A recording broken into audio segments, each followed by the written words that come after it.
There's this question that I think about a lot, and it's one of those questions that sounds simple on the surface, but the more you actually sit with it, the more it kind of unravels everything. And it's that when you quit something and when you keep going. And I know, like you've heard this one before. You've seen the motivational videos. You've seen the guys on Instagram telling you to like never give up, keep pushing, discipline over everything. Alex Hormozy is a really good example of this. And then on the other side, you've got people saying that like know your limits, be realistic, like not everything is meant for you. And honestly, both of those answers I think are like completely like useless to me and most of the people. Like it's just half correct. Just like just showing off everything will make it will solve everything, the kind of those kind of like simple but like has punchy line ideas, punchy line advices. I think they are always halfway correct, but doesn't do the other half. So it just sounds cool and sounds like you can do something with it, but at the end you still have that one question inside your head, like nothing's actually resolved. Because like here's the thing, the people giving you those kind of answers have never actually like sat with the real weight of that question. I feel like they've turned it into a slogan, and slogans don't help you when you're actually drowning, like when you're actually having problems. So let me tell you something really personal. I think I've said it several times in my YouTube channel before, but I've never actually gotten like dived in specifically. I used to play basketball seriously, like genuinely seriously, and there came like I came to a point near the end where something shifted, and I couldn't really explain it at the time, but I can now. I can kind of see it now. I stopped being a player back then, and I became a spectator of myself. So, like I was watching myself play from the outside, and I could see exactly like where my ceiling was. I could see exactly how far I'd come, and I could see just as clearly that I wasn't moving anymore. Like I wasn't progressing. No matter how many times I practiced my 3 points, all the basic, even at the end, like I saw myself failing layups during practice. Like it's just psychology thing. Like once you become spectator of yourself, of your action, when you're not in the presence of the action of the doing, you fail the most basic things, and that kind of proves your point that this is the point where you should quit. And that's a completely different like headscape. I think that's a very destructive headscape, and it hurts obviously. Like it was true, and it was real. And I think that specific experience, the feeling of being spectator of yourself, I think that's one of the most under, how do we say, like under talked about psychological events that happens to people who are genuinely trying, like not people who are half-assing it, like people who are actually locked in. And here's what's interesting, because around the same time I was going through that with basketball, I was also doing other things, YouTube, working out, like language practice, and those things were moving actually, like not perfectly, but like not in a straight line, but they were opening up. Like every week there was something new to figure out, some new problem I hadn't solved yet. But with basketball, it wasn't. It was like so different with those things that were actually moving, and the difference wasn't effort. Like I wasn't putting effort into all of it, because like the difference was that some things still had somewhere to go, and basketball didn't. At least not for me. Like I was not like I want to introduce you to an idea, like, and I'm going to call it forward geometry. This is something that I read like a couple of days ago before sleeping. Like it's not like a term from a textbook. It's just the best way I can describe it. And what forward geometry is basically is, I'm going to paraphrase this because I don't remember the exact definition of it. It's like whether or not an activity still points somewhere for you. So whether you can still imagine a version of yourself that's better at this thing, and whether that image actually pulls you forward. So like, or whether the image has just gone flat. You can't even imagine yourself hitting all threes, or like, being a really like MVP, let's say. And I think like that's the real signal, like not pain, not difficulty, not even failure in a sense, because pain exists in everything that matters. I think like the things that are working and the things that aren't, like pain alone tells you nothing. Because like, obviously you can't just quit just because it hurts you, like just because you feel like you can't do it anymore. So pain, I feel like, and even pain exists even when things are going well. So I don't think pain is a good factor to put it in, whether like a signal to tell whether you should quit or not. But when the forward geometry collapses, like when you can no longer feel the thing pointing anywhere, that's different. I think like that's the core difference. Now, here's where it gets complicated, because, and I want to be like honest about this, because I think most people skip this part. There are two internal states feel almost identical from the inside. Like one is a genuine collapse. The other thing has actually closed. So you've taken from it what it had to give you. Like staying is just stubbornness wearing the costume of discipline, and the other is resistance before a breakthrough. The forward geometry is still there, but it's temporarily invisible because you are in that ugly middle period. Like you know the graph what I'm talking about. Like you're super high, your confidence is super high at the beginning, and you slowly realize where you are, and you kind of like go back to where you were as you progress. But like there's a curve there, like the middle ground, the middle point, I'll say. So and everything like feels like you're drowning, and you can't tell if you're building or just suffering for no reason. Like both feel the same, both feel like the spectator thing, both feel like the ceiling, both feel like I can see exactly how limited I am. So the question is, back to our main topic, like the point is like, how do you actually know, how do you actually tell them apart? I think there are a few honest signals. The first one, I really I resonate with this the most. The first one is the suffering generative or just degenerative, because generative suffering has a texture to it. It's uncomfortable, but it's pointing at something like muscle soreness after a hard set. Something happened. Like it's still hard, just like pain is still there, but exactly, you understand the progress process, and you believe it, so you don't actually hate the soreness. Maybe you hate the feeling, but you understand why it happened, and you are just like fine with it. Okay, it's just how it is. Like, in order to get bigger, there should be like muscle soreness, or and degenerative suffering is just flat. It's not pointing anywhere. It's just erosion, day after day, same feeling, nothing accumulating. It's just nothing. And the second signal, what happens when you imagine quitting. So here's like where here's where people get the wrong. Um, they think relief means quit, but that's not specific enough. The question is what kind of relief? Because one kind of relief has a grief underneath it, like quiet, clean grief, like putting something down that mattered, like putting something down that you genuinely loved ones. And the other kind of relief is just escaping something that was actually building you. And those two feeling like completely different if you're honest with yourself. And even if you're not honest with yourself, you subconsciously know it.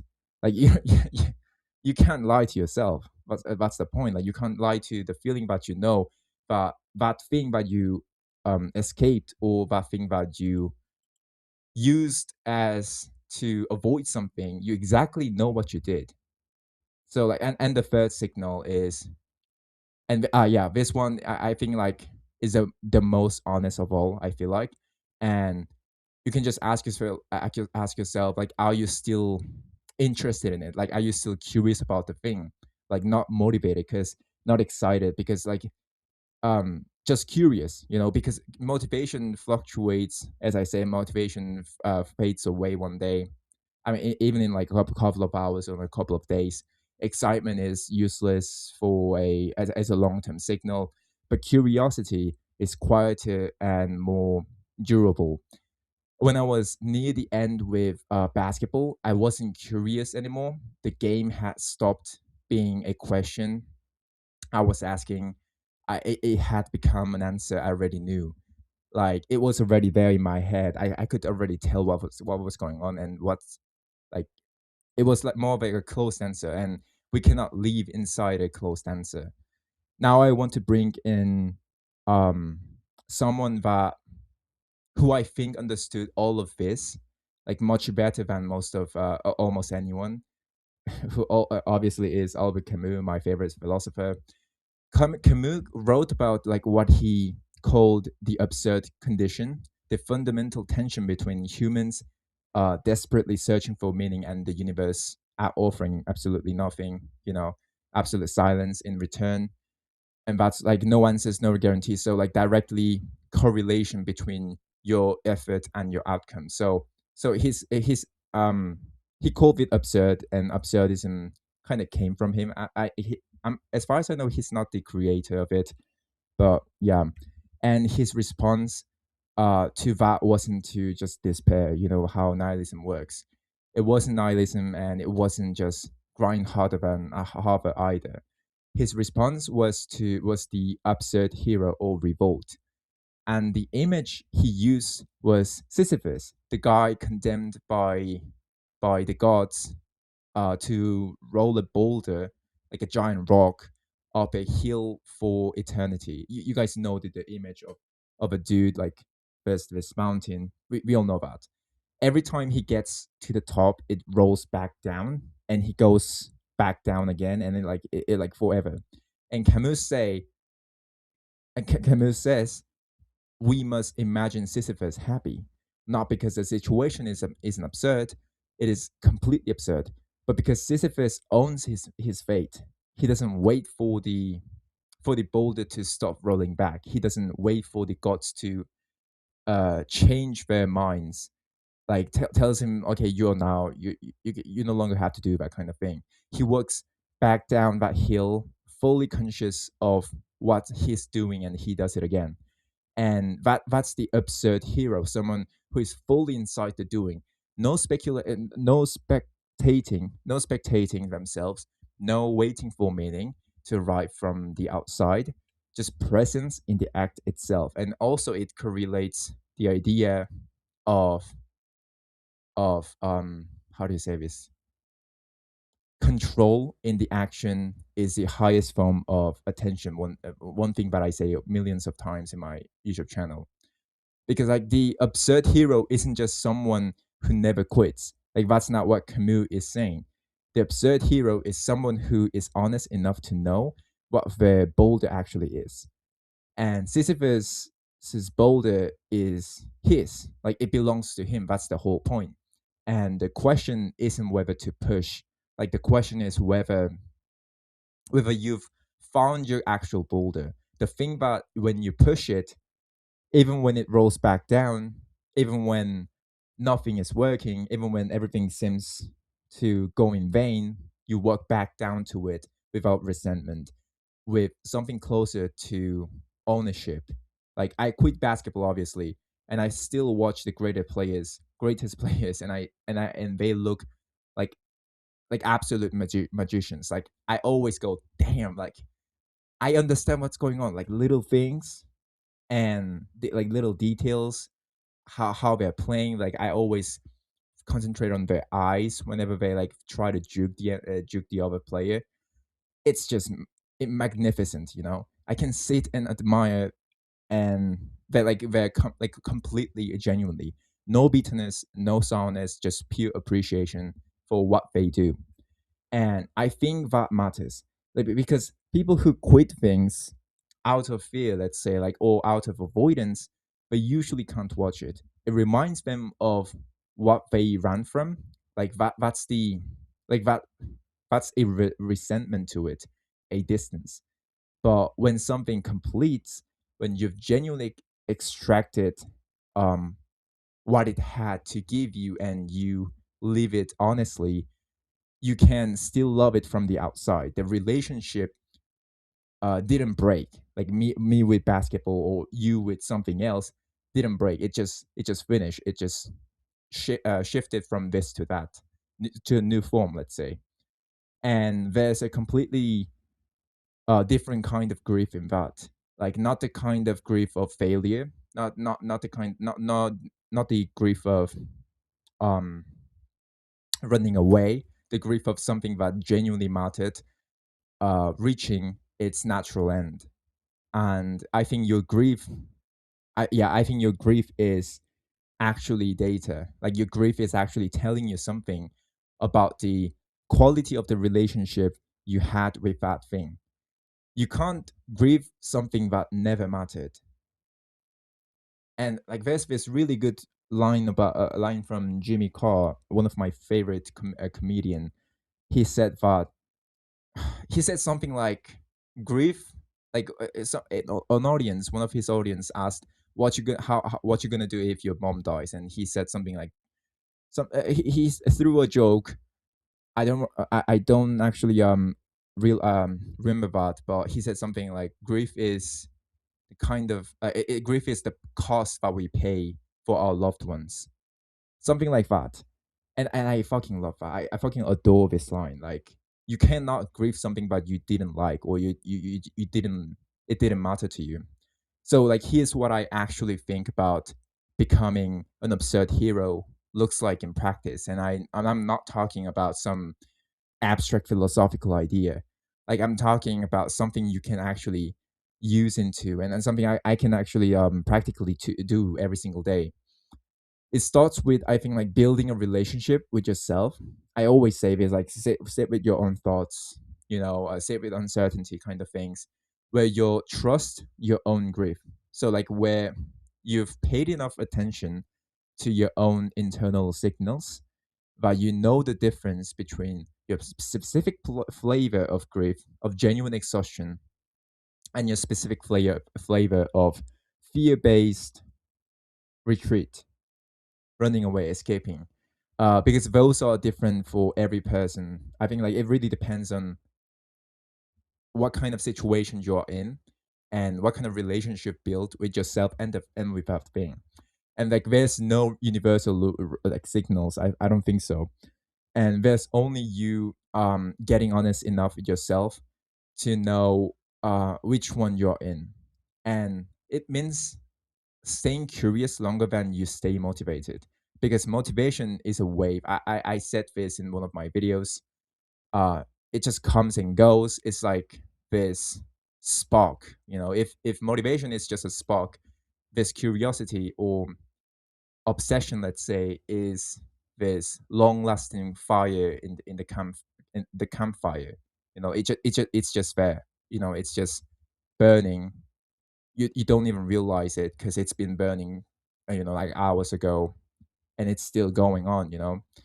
And it yeah, especially in motivation, it comes and goes, and it will absolutely like betray you in a way, like you at the worst possible moment. But curiosity is more like a direction. It's like it's much quieter, it's more durable. And when the curiosity dies completely and doesn't come back, that's the real information. That's kind of the kind of signal that you can see, you can check and say, okay, this may be the moment that I should let this one go. And like it means understanding that the boulder has to be yours, like not the boulder that impresses at people. And this is also one of the reasons why we should, like, about following your heart isn't the kind of saying you should do whatever you want, but more like you should do whatever you want, like what you actually want, not to impress others. Maybe what you want is to impress others, but I feel like most of people want the image of it instead of actually doing it. We like the average men, in my opinion, want the image of a good father, good loving father and good loving husband, instead of actually being one. Like they want the image of it. Same goes for women's maybe. And not the boulder to that impresses people. another boulder your parents wanted you to carry, or another boulder that makes sense on paper, let's say, like actual yours. That one, um, that one that when you walk back down to it after it rolls back down to the cliff or to the hill, something in you says, yeah, like this one, like still this one, like this one is still mine. I can go back to it every single time it goes back. And finally, it means being honest enough to let things complete. Like, because I think one of the most underrated forms of courage is the courage to stop, not out of weakness, but out of honesty. The courage to stay, this one is done. Like I took what it had. I took what it had. It took what I had. We interacted long enough, and this is just gone. And now I can like go and find my own actual boulder, because you're going to be on your how do you say this? I actually forgot this word.